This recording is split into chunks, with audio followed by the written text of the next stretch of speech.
फांसी या फांसी घर, जहन में ये शब्द आते ही रोंगटे खड़े हो जाते हैं। फांसी का जिक्र आते ही सामने मौत दिखाई देने लगती है। क्या आपने कभी सोचा है कि कैसा होता है फांसी घर, कैसे लगाई जाती है फांसी, कैसा होता है जल्लाद? क्या कुछ मनोदशा होती होगी फांसी से पहले की तैयारियां करते वक्त उस टीम में शामिल लोगों की? फांसी लगने वाले के जहन में मची उथल पुथल का क्या आलम होता होगा? आपके जहन में ये सवाल भी आते होंगे कि आखिर जल्लाद क्यों बांधता है आरोपी के पांव, दोषी का मुंह काले कपड़े से क्यों ढका जाता है, और फांसी घर के पहरेदार ऐसा क्यों मानते हैं कि उन्हें रात में फांसी पर लटकाए गए शख्स का भूत थप्पड़ मारता है? आइए जानते हैं इन तमाम सवालों के जवाब, जिन्हें सुनकर आपके रोंगटे खड़े हो जाएंगे।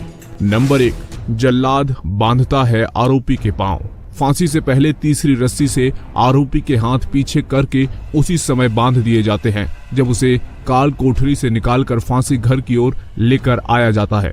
फांसी की सजा पाए इंसान के पैरों के नीचे सफेद घेरा खींचा जाता है ताकि काल कोठरी से लाकर इंसान को उसी सफेद घेरे के अंदर दोनों पांव रखकर खड़ा किया जा सके। इस निशान के ऊपर ही वो रस्सी का फंदा रखा होता है जिसे इंसान के खड़े होते ही बिना समय गंवाए एकदम कस दिया जाता है। ये काम जल्लाद करता है। पांव बांधते समय जल्लाद इस बात का बहुत ख्याल रखता है कि आरोपी कहीं पांवों से जल्लाद के ऊपर हमला न कर दे। नंबर 2, इसलिए ढकते हैं दोषी का मुंह। आरोपी जल्लाद या किसी और को या फिर फांसी के फंदे को अपनी आंखों से देखकर गुस्से में विरोध पर न उतर आए, इसलिए उसका मुंह रुमाल से काल कोठरी के भीतर ही ढक दिया जाता है ताकि उसे अपने आसपास लोगों के होने का एहसास तो हो सके, लेकिन वो किसी से नजर न मिला सके। फांसी से ठीक पहले अगर मरने वाला अपनी कोई वसीयत लिखाने की इच्छा जाहिर करे तो वसीयत लिखने की जिम्मेदारी फांसी घर में मौजूद मजिस्ट्रेट पूरी करता है। साथ ही रेत की बोरियों के वजन से फांसी के समय इंसान का शरीर तड़पता हुआ फांसी कुएं की दीवारों से न टकराए। नंबर 3, फांसी का सामान। खटका, रुमाल, रस्सी, सफेद घेरा और रेत बोरी का फांसी के वक्त सबसे अहम रोल होता है। जल्लाद अपनी भाषा में लीवर को खटका कहता है। जल्लाद के लीवर खींचते ही सजाए मौत पाए इंसान के पांवों के नीचे मौजूद तख्ता 2 हिस्सों में खुलकर कुएं के अंदर जाकर खुल जाता है और इसी के साथ एक मामूली सी चीख या आवाज के साथ इंसान का शरीर कुएं के अंदर गर्दन में मौजूद फांसी फंदे के सहारे झूलने लगता है। फांसी के वक्त 2 रुमाल इस्तेमाल होते हैं। इनका रंग काला, लाल या फिर सफेद हो सकता है। एक रुमाल फांसी सजा पाए इंसान के चेहरे को ढकने में इस्तेमाल होता है। दूसरा रुमाल जेलर जल्लाद को लीवर खींचने के लिए इशारे के रूप में करता है। फांसी घर में रस्सियों की संख्या भी 3 होती है। 2 रस्सियों से एक ही तख्त पर 2 अलग अलग फांसी के फंदे बनाए जाते हैं ताकि एक रस्से के काम न करने पर दूसरा रस्सा इस्तेमाल हो सके। नंबर 4, मौत की सजा पाया शख्स नहीं देख पाता जल्लाद को। जल्लाद के बारे में जो भी धारणाएं हो, मगर वो हमारी आपकी तरह आम इंसान है। न वो भीमकाय है और न ही काला भुजंग या फिर शक्ल से डरावना। नंबर 5, फांसी तख्ते की लकड़ी की मिलती है मुंह मांगी कीमत। फांसी तख्ते की लकड़ी की कीमत जेल के बाहर मुंह मांगी मिलती है। ये बात धीरे धीरे जब तिहाड़ के आला अफसरों के कानों तक पहुंची तो उन्हें काठ मार गया। उनके जहन में शंका उत्पन्न हुई कि कहीं चंद रुपयों के लालच में जेल कर्मी फांसी तख्ते की लकड़ी की खरीद फरोख्त में ना पड़ जाएं। इससे बदनामी होगी सो अलग, जेल और फांसी घर के सुरक्षा इंतजामों पर सवालिया निशान भी लग जाएगा। लिहाजा इस समस्या से निपटने का बेजोड़ और स्थायी समाधान खोज लिया गया।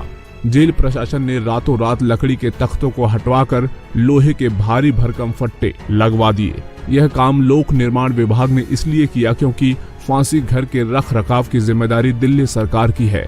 नंबर 6, रात में कौन फांसी घर के पहरेदारों को मारता है थप्पड़।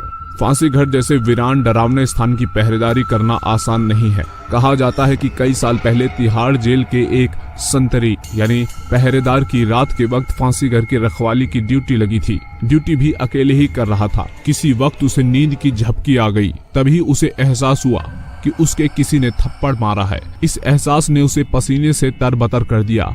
ऐसा वाकया और भी कई बार हुआ। ड्यूटी स्टाफ ने बाकी स्टाफ को बताया तो उन्होंने इसे ड्यूटी न करने का बहाना बताकर हंसी में टाल दिया। हालांकि इन बातों पर जेल अधिकारी विश्वास करने को राजी नहीं होते और इसे अंधविश्वास करार देते हैं। नंबर 7, कुआं जिसमें लटकती है लाश।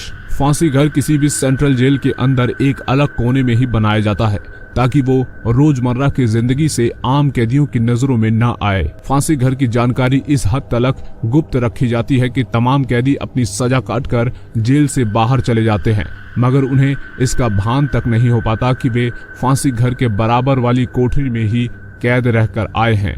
जेल की ऊंची 4 दीवारी के बराबर ही उसके भीतर मौजूद दूसरी 4 दीवारी में फांसी घर स्थित होता है। फांसी घर में एक सीमेंटेड कुआं होता है। कुएं में उतरने के लिए 3 से 4 सीढ़ियां होती हैं। गोलाई में बने कुएं के अंदर बमुश्किल 1 से 1.5 मीटर की ही जगह होती है। कुएं के अंदर 2 से 3 आदमी ही एक साथ खड़े हो सकते हैं। कुएं के ऊपर गोलाकार रूप में काठ यानी लकड़ी का तख्ता ढका होता है। तख्ता बीच से 2 हिस्सों में दिखाई देता है, लेकिन तख्ते को इस तरीके से डिजाइन किया जाता है कि वो देखने में गोलाकार लगता है। फांसी देते वक्त जब जल्लाद लीवर खींचता है तो वही गोलाकार तख्ता कुएं के नीचे की तरफ 2 हिस्सों में जाकर खुल जाता है और कुछ सेकंड पहले तक तख्ते के ऊपर मौजूद इंसान तख्ते के दोनों फट्टों के बीच कुएं में रस्सी के सहारे झूल जाता है। नंबर 8, फांसी घर ला देता है जेल अफसरों को पसीना। दरअसल फांसी घर एक तो पहले से ही जेल के उस कोने में बनाया जाता है जो बिल्कुल सुनसान होता है। यही कारण है कि जिसके चलते कभी भी किसी फांसी घर पर कोई जेल कर्मी निगरानी या ड्यूटी करने पर राजी नहीं होता। जेल की नौकरी में फांसी घर की पहरा ड्यूटी सबसे खौफनाक मानी जाती है। इसलिए अमूमन किसी भी फांसी घर की रखवाली या पहरेदारी में एक समय में कम से कम 2 कर्मचारियों को ड्यूटी पर लगाया जाता है। तो मेरे प्यारे दोस्तों, आपको ये जानकारी कैसी लगी? अगर ये जानकारी अच्छी लगी तो वीडियो को लाइक और शेयर जरूर कीजिए। साथ ही साथ इसी तरह की दिलचस्प वीडियोस को देखने के लिए चैनल को सब्सक्राइब जरूर कीजिए।